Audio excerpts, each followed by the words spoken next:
आगे बढ़ते हैं।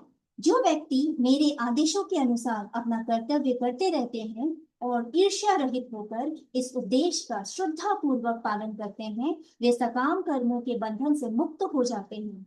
श्री भगवान कृष्ण का उपदेश समस्त वैदिक ज्ञान का सार है।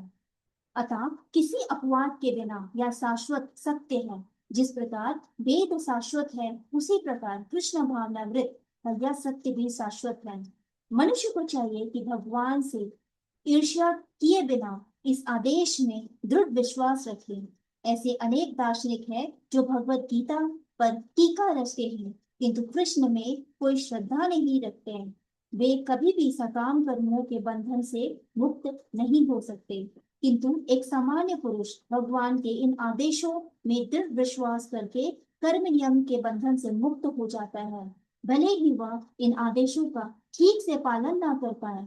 कृष्ण भावनामृत के प्रारंभ में भले ही कृष्ण के आदेशों का पूर्णतः पालन न हो पाए, किंतु चूंकि मनुष्य इस नियम से रुष्ट नहीं होता और पराजय तथा निराशा का विचार किए बिना निष्ठा पूर्वक कार्य करता है, अतः वह विशुद्ध कृष्ण भावनामृत को प्राप्त होता है।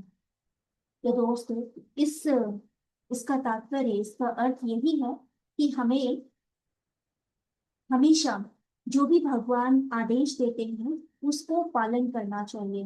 कभी कभी ऐसा होता है कि हमें सारे के सारे जो भी उनके आदेश है वो पता नहीं होते और हम सभी आदेशों का पालन नहीं कर पाते। लेकिन अगर हमारा मन साफ है तो हम कृष्ण के प्रिय हो जाते हैं, यानी भगवान के प्रिय हो जाते हैं। यहाँ कृष्ण से मेरा मतलब केवल कृष्ण भगवान से नहीं है। मेरा यहाँ पे मतलब है कि आप जिन भी भगवान को अपना इष्ट समझते हो, जिनसे भी आपका प्रेम है, वही आपके भगवान है और आपका उनसे प्रेम है। और उनके प्रेम की वजह से ही आप अपने कार्यों को उनको समर्पित करके करते हो। तो यहाँ भगवान यही कहना चाह रहे हैं कि हमें कभी भी ईर्ष्या रहित होकर के हमें सारे काम करने चाहिए। हमें ईर्ष्या में बिल्कुल भी नहीं रहना चाहिए, हमें ईर्ष्या रहित होकर के अपने सारे काम करने चाहिए। और हो सकता है कि हम सारे नियम का पालन नहीं कर सके, लेकिन क्योंकि हम उन कृष्ण भावनामृत भक्ति में अगर हम डूबे रहेंगे, तो एक दिन ऐसा भी आएगा कि हम सारे के सारे पालन, जो भी कृष्ण भगवान ने आदेश दिए, वो खुद ब खुद सारे पालन हो जाएंगे। क्योंकि जब हम भक्ति में होते हैं तो हमारे जितने भी हमारे अंदर त्रुटि होती है या फिर हमारी नेगेटिविटीज होती है, वो सारी बहती जाती है, वो सारी निकलती जाती है, हमारा ऑरा और भी ज्यादा ज्यादा स्ट्रांग होता जाता है ना। तो इसीलिए अगर आप भक्ति में हैं, आप जो भी काम क्यों नहीं कर रहे, देखो सर्वाइवल के लिए हमें जॉब करना पड़ता है, हमें सारा काम करना पड़ता है, लेकिन कोई प्रॉब्लम नहीं। आप जो भी काम करो, आप बस अपना हर काम ईश्वर को समर्पित करके करो, ये बहुत बड़ी बात होती है। आगे बढ़ते हैं। किंतु जो ईर्ष्यावश इन उपदेशों की उपेक्षा करते हैं और इनका पालन नहीं करते, वे समस्त ज्ञान से रहित हैं। द्यू भ्रमित तथा सिद्धि के प्रयासों में नष्ट भ्रष्ट समझना चाहिए। इसका तात्पर्य है, यहाँ कृष्ण भावना भवित न होने के दोष का स्पष्ट कथन है। जिस प्रकार परम अधिशासी की आज्ञा का के उल्लंघन के लिए दंड होता है, उसी प्रकार भगवान के आदेशों के प्रति अवज्ञा के लिए भी दंड है। अवज्ञाकारी व्यक्ति चाहे कितना ही बड़ा क्यों न हो, वह शून्य हृदय होने से आत्मा के प्रति तथा पर ब्रह्मा परमात्मा एवं श्री भगवान के प्रति अनभिज्ञ रहता है। अतः ऐसे व्यक्ति से जीवन की सार्थकता की आशा नहीं की जा सकती।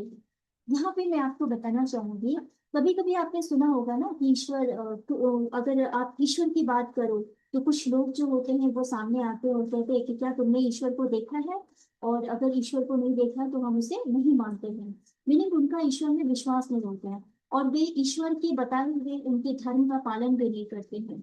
ऐसे व्यक्ति को मैं यहाँ मूर्ख कहना चाहूंगी, क्योंकि ऐसे व्यक्ति जो होते हैं ना, वो अज्ञानी होते हैं। एक्चुअली मूर्ख नहीं, लेकिन वे अज्ञानी होते हैं। उनको ये भान ही नहीं है कि ये पूरी सृष्टि ही ईश्वर की बनाई हुई है। ये जो हम सांसें ले रहे हैं, हवा है, ये जो पानी हम पीते हैं, जो प्रकृति माँ हमें देती है, इस जिस धरती पे हम चलते हैं, जो हम अन्न खाते हैं, ये सारी की सारी तो भगवान ने ही दी हुई है।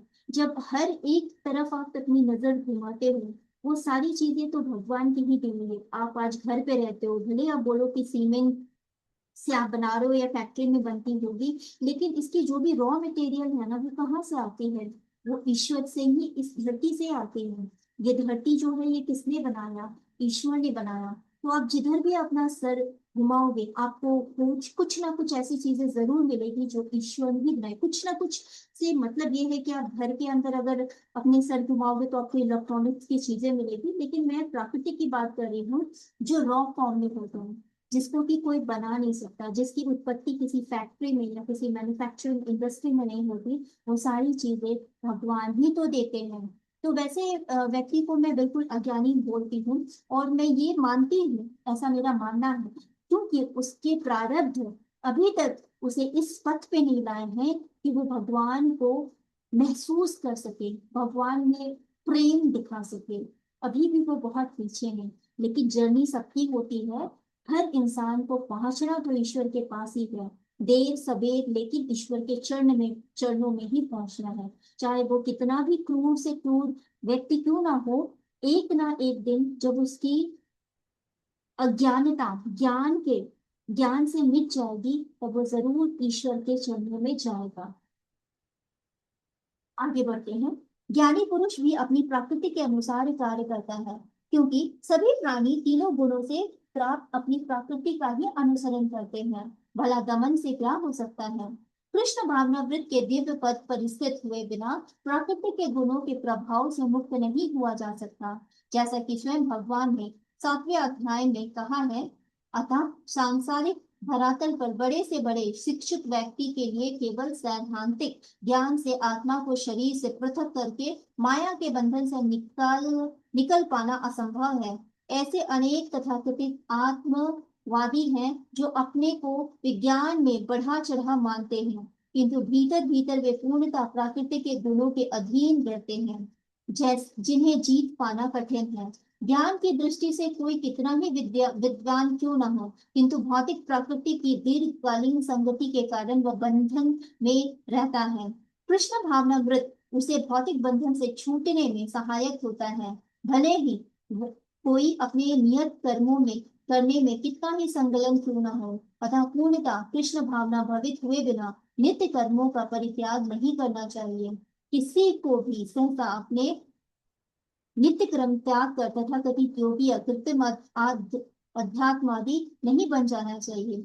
अच्छा तो यह होगा कि यथा स्थिति में रहकर श्रेष्ठ प्रशिक्षण के अंतर्गत कृष्ण भावनामृत प्राप्त करने का प्रयत्न किया जाए।